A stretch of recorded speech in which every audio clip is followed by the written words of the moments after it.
Oi, amigos, tudo bem? Hoje, dando continuidade ao nosso projeto Café Acadêmico, a gente vai abordar uma obra que ela é bem interessante, gente. Ela é bem descontraída, assim, de ler. Para quem gosta de história, ela tem, assim, uma carga bem histórica, assim.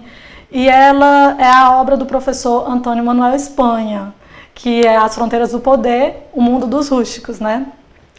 E essa obra, gente, ela vai abordar uma perspectiva histórica que é oculta na produção dos livros, na reprodução da história da humanidade, da história do direito europeu, né?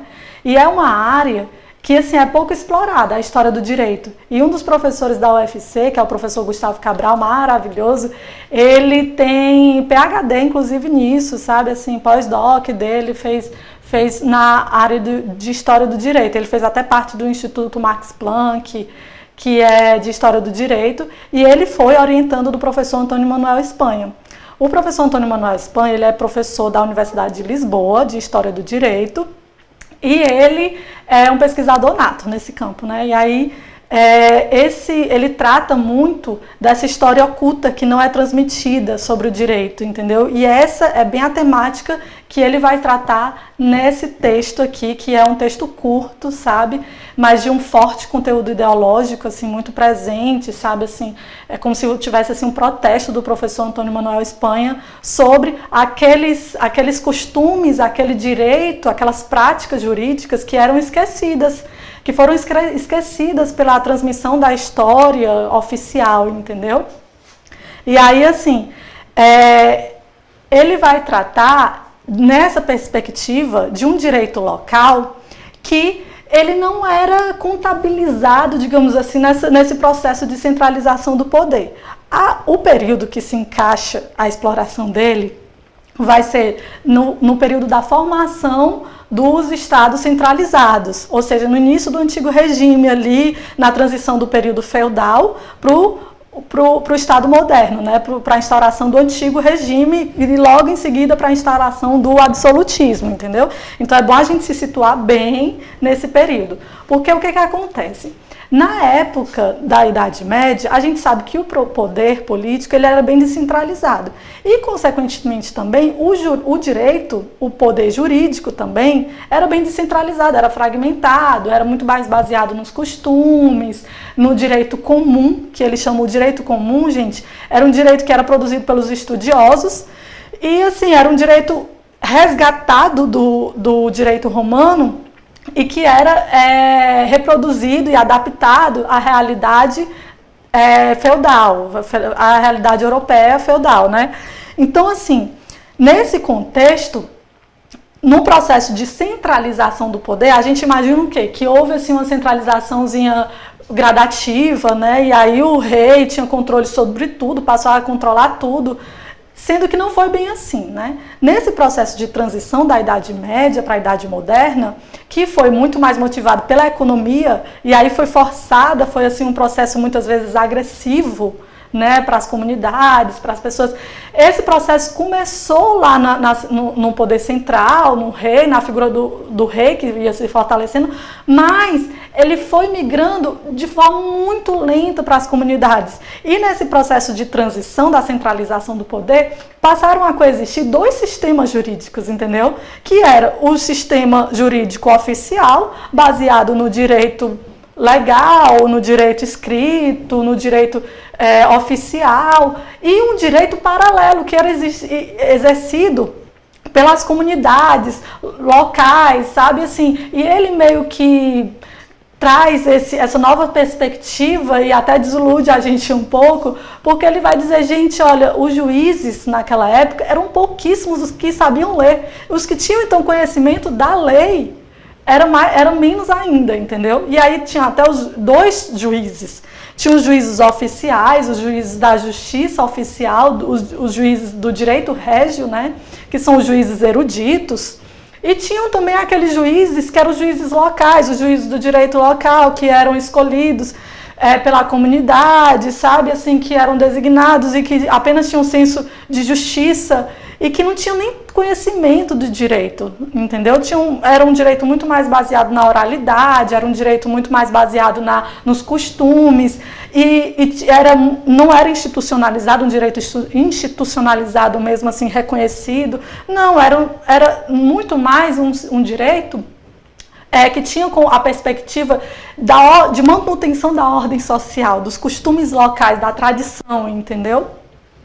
E é bem interessante essa perspectiva, porque logo no início do texto ele traz uma abordagem e faz uma comparação de que esse direito local, esse direito tradicional que ele chama, que é um direito primitivo, digamos assim, ele é exercido ainda hoje. E ele traz até uma pesquisa do Boaventura de Souza Santos sobre as favelas do Rio de Janeiro aqui. Né? Ele é português, mas o Boaventura ele explora bastante tanto o direito latino-americano como assim, as sociedades marginalizadas, enfim. E aí o Boaventura ele faz essa pesquisa nas favelas do Rio de Janeiro e o Espanha ele faz assim uma comparação meio velada sobre o que é exercido, o que é real hoje, entendeu? Das práticas jurídicas de direito ainda primitivas e daquele período. Assim como hoje existe uma justiça que é meio paralela, que é exercida nas comunidades mais precárias, naquela época também existia um direito que era paralelo, mas era esse direito paralelo, ele era muito mais forte e muito mais enraizado socialmente do que hoje, né? Assim, porque a gente tem meios, tem instrumentos, enfim, né? Hoje a nossa sociedade evoluiu muito e o direito já avançou muito, né? Então, assim, ele traz essas características do direito local, que ele chamava de direito local. Era um direito que era baseado na oralidade, nos costumes, na simplicidade, muitas vezes na conciliação, sabe? Assim, e que era muito misturado, se confundia um pouco com a noção religiosa, até porque, gente, a religião estava muito enraizada no conceito de ordem da sociedade, entendeu? Porque o Espanha, ele explica, numa outra obra que ele tem, que é A Ordem do Mundo, ele explica que naquela época, como a religião, as noções teológicas eram muito fortes e definiam muito o pensamento social e definiam muito os costumes, isso influenciava muito também no direito, na produção do direito.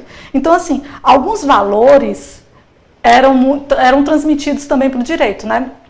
E um desses valores era a questão da ordem social, porque as pessoas tinham assim na mente a ordem da formação das coisas que Deus fez, da criação de Deus. Então, assim, muitas vezes o pobre nasceu pobre porque Deus quis, o rico nasceu rico porque Deus quis e vai sempre permanecer desse jeito. Então vamos preservar essa ordem instituída por Deus. Inclusive a figura do rei era justificada pela ordem instituída por Deus, entendeu?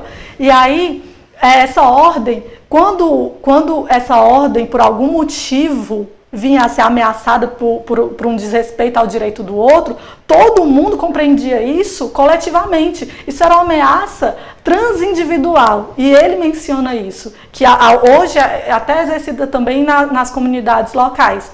Que quando há existe um sentimento coletivista tão forte, que quando há uma transgressão ao direito do outro, todo mundo se sente ameaçado, porque a ordem das coisas foi desfeita, entendeu? Então, assim, ele vai abordar esse direito que era esquecido, que estava marginalizado, né, que era praticado e que era uma realidade muito mais forte do que aquela que a gente trouxe como conhecimento, que chegou ao nosso conhecimento, porque essa realidade ela não foi nos repassada por simplesmente não ter sido escrita, né, não ter sido, era muito mais oral, e enquanto aquele direito oficial se perpetuou no tempo, porque ele era escrito e era registrado, né?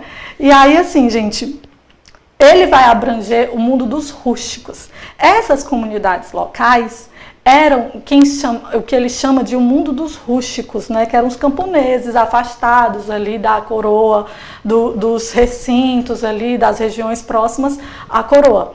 E aí ele vai trazer esse mundo dos rústicos e vai explicar qual a relação que esse mundo rústico mantinha com o direito régio, né? O mundo do rústico, que era as sociedades que praticavam o direito local, que praticava a justiça marginalizada, que praticava uma outra realidade que muitas vezes se conflitava com a realidade da justiça oficial, entendeu?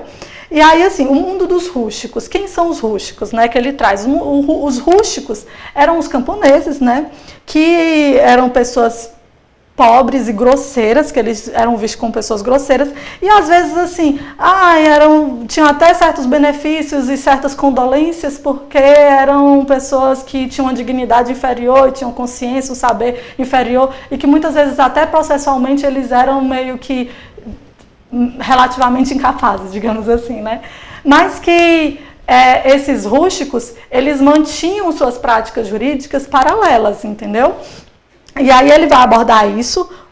Então, assim, ele vai abordar, né, esse direito local, que tinham práticas próprias, tinha inclusive uma administração própria, conselhos, assembleias próprios, entendeu? E funcionava do jeito deles, né? E que houve progressivamente uma violência doce, que foi uma invasão, eles chamam de violência doce porque é uma violência velada, que foi uma invasão e uma submissão desse direito pelo direito real, certo? E aí, assim, ele aborda também, ele fala também que até mesmo no âmbito da justiça oficial, essa realidade de aplicar o direito escrito, enfim, não era uma realidade unânime, não. A maioria dos juízes, inclusive, eram iletrados também, e os letrados muitas vezes desconheciam o direito oficial e se baseavam muito mais no direito comum, entendeu? Que era um direito que foi construído doutrinariamente, enfim, que estava muito mais enraizado e as pessoas tinham muito mais acesso. E esse direito novo, ele colocava um pouco de medo por ser um direito que não era tradicional, né? E era um direito assim que era novo, que era imposto assim por ato de vontade de alguém. Na obra da Ordem do Mundo, ele fala sobre isso, sabe? Que ele diz que o que não provinha de uma tradição já causava um pouco de medo e assustava um pouco das pessoas, porque as pessoas entendiam que o direito tinha que advir da razão do rei, que tinha uma experiência sublime, uma experiência transcendental, e entendia quais eram os direitos que deveriam nortear a organização da sociedade, entendeu? Então, essa questão de uma lei por ato de vontade, de imposição, uma lei nova, as pessoas tinham muito receio de confiar nessa lei. E aí, assim, na aplicação do direito, muitas vezes os próprios juízes oficiais da corte, eles aplicavam o direito comum em detrimento do direito nacional, o direito próprio. Que o direito próprio, ele trata, gente, muito no que ele chama de jus proprium. O direito próprio era o direito da nação, dos estados que iam se formando, entendeu?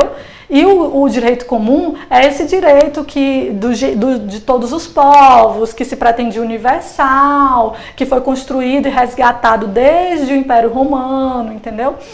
E misturado também com elementos canônicos, viu? Com elementos do direito canônico. Então é isso, gente. Assim, eu espero ter trazido para vocês uma superficial perspectiva sobre o mundo dos rústicos, do professor Antônio Manuel Espanha. Eu espero que isso facilite a leitura de vocês. E na próxima aula a gente vai ter uma live de novo, né? E a gente vai abordar um tema que vai ser bem legal, que é Constituição e Democracia. E eu vou trazer aqui, como meu convidado, o Jackson, que ele é mestrando também, e ele está pesquisando bem nessa área e vai ser assim um bate-papo bem legal. Constituições e democracia. A gente vai abordar tanto as constituições, vai fazer um resgate histórico e vai fazer também um paralelo com o que a gente está vivendo atualmente, tá bom? Muito obrigada, gente, e até a nossa live.